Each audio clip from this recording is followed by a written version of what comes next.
What is something about yourself that sounds totally made up but is 100% real? I was the best man on both sides of a lesbian wedding because I had dated both the bride and the bride, stayed close friends and introduced them to each other after our breakups. Where did you stand? You, sir, are a true bro. I was at a store when Tony Hawk was signing autographs. I was only 10 at the time and was a huge fan. One of his early video games had just come out. The store had a couple TVs on the wall and some video games to play. Being a kid, I waited for one controller to open up and someone leave. A kid ended up leaving and I grabbed the controller and started playing and minding my own business. A couple minutes later, the store wanted to grab photos of Tony playing his own video game. He came over and grabbed the second controller and began to play multiplayer with me. Probably played for 10 minutes. The bonus was it was also my 10th birthday. So I played Tony Hawk Pro Skater with Tony Hawk. I've published 4 peer-reviewed scientific papers on hamster testicles. That's quite the achievement, but why didn't you publish them in journals? This reminds me of a column I read in the Dallas Morning News 20 plus years ago about the woman who was the first head of the insect zoo at the dinky little Natural History Museum. She had been a biology major and into bugs and was working in a lab when a friend found out that the museum was looking for a director for its new bug zoo. She got a phone interview with some museum bigwig, who asked what she was currently doing. She replied, "I've been dissecting female mosquitoes to find out if they're virgins." He replied, "You're hired." A pelican engulfed my head with its massive fucking beak when I was a small child. Pelicans are cunts. Pelicans. I won 2 TV game shows.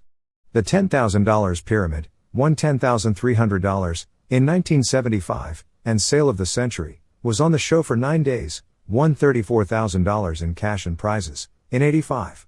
Nice. I've never won anything in my life. I got ran over by a car, but the driver didn't see me and proceeded to back over me. Did you get any major injuries? Is he dead? No. Throws it into reverse. I ran out of gas outside of La Paz, Bolivia. Luckily it was downhill for about 6 kilometers into the city. I coasted the whole way on my motorbike, past buses and drifted into a gas station. Never missed a beat. Sounds like you saved a liter of fuel to me.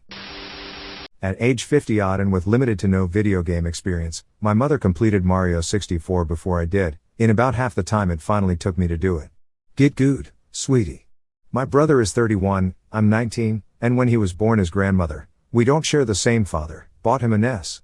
My mother, not knowing what to do with it, turned it on and played Super Mario Bros. She spent 2 months every day trying to beat the game, even buying a strategy guide to go through it.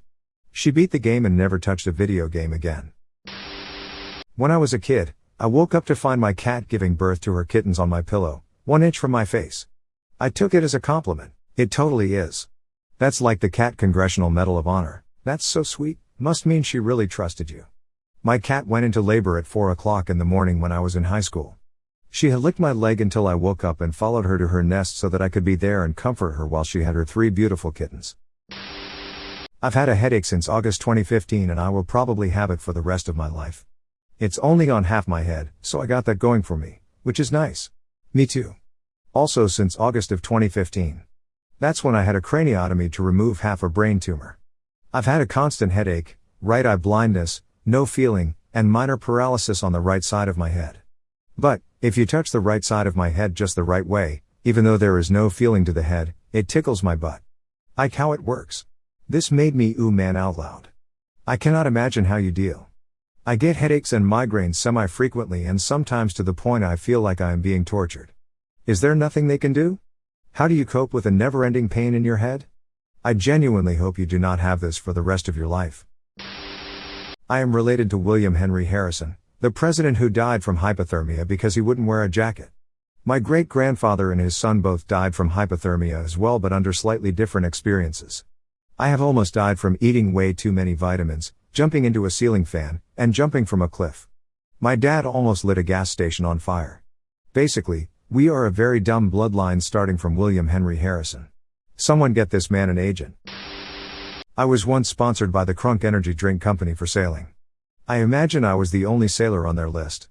I literally just emailed them saying that I sailed and asked if they wanted me to put stickers on my boat. They sent me a few cases of the drink, t-shirts, hats, the works. My car was known as the Crunk Mobile. That's badass. When my mom was in grad school she took several labs where she worked with cadavers. Because my dad worked nights, she often had to take me to class with her, and she'd usually just plonk me down on the table with the cadaver while she worked on it. Can I go to work with you? Over my dead body. Why do I imagine some macabre sitcom scene where, after little sleep, she's halfway through a dissection before she realizes she mixed up which one she should be dissecting and which one she should be giving the bottle to. I can't look left. Seriously. I'm not an ambi-looker, it's like the Zoolander of birth defects. It's called Duane syndrome. In my left I can't turn left, so if I try to look to my left I see double. Growing up, my parents raised me to believe it was a party trick and not a disability, so I would always show it off to friends, which in retrospect I think was pretty sweet. Props to your parents for expert handling that situation. You probably grew without even thinking you had any sort of disability and found out until you were old enough it didn't matter anymore. I saw the former Prime Minister of Poland in his underwear. That's not how the rhyme goes. I saw the former Prime Minister of Poland in his underwear. That's not how the rhyme goes. I am one of very few people outside World War I to live through mustard gas. So rare the doctors, 1995 no internet, had no idea how to treat me. How? Thanks for the award. I got hernia by sneezing too hard. I got mine trying to match my wife's pregnant belly. Pop. I cannot see 3D effects in movies or games. I didn't know that until a friend showed me his new Nintendo 3DS and I asked him whether this thing was a scam because it didn't look any different to me than a normal DS. We had a fight over this because we both thought the other one was bullshitting him. You're holding it wrong. How the fuck do you not see this? Are you fucking kidding me right now? There's nothing 3D about this thing. One of my ancestors was dumb and bought one of Napoleon's doorknobs. It turns out it's fake. Doorknobs were invented after Napoleon died. I'm intrigued by the fact that this is the story that your family decided to pass on from one generation to the next far enough to lose track of the relation and just refer to the subject as ancestor. Once in college I applied for a job at the library help desk. I figured I would help people find books. Didn't give it much more thought than that. During the interview, I aced all of the customer service questions. Then they asked me whether I knew how to defrag a hard drive. Cue alarm bells in my head, but I kept calm outwardly and said no, but you can teach me. I worked in IT for 3 years by accident. They were too nice to fire me. I made my last boss swear on her life she wouldn't call me for tech support. They call my cell when I'm sick in bed and ask how to reinstall the printer not a dang week later. My great-great-grandfather was a Pinkerton detective, acted on vaudeville, and had 5 wives in 2 different states that knew nothing of each other. He also slightly changed his last name each time and never got caught until Ancestry website happened lol. Sounds a bit like my great-grandfather. He had a wife in France, and then 2 in the US in neighboring counties. He was caught though. My great-grandmother was wife number 2, she found out about wife number 3 and divorced him. No one knew about the first wife in France until I pulled his service records from World War I.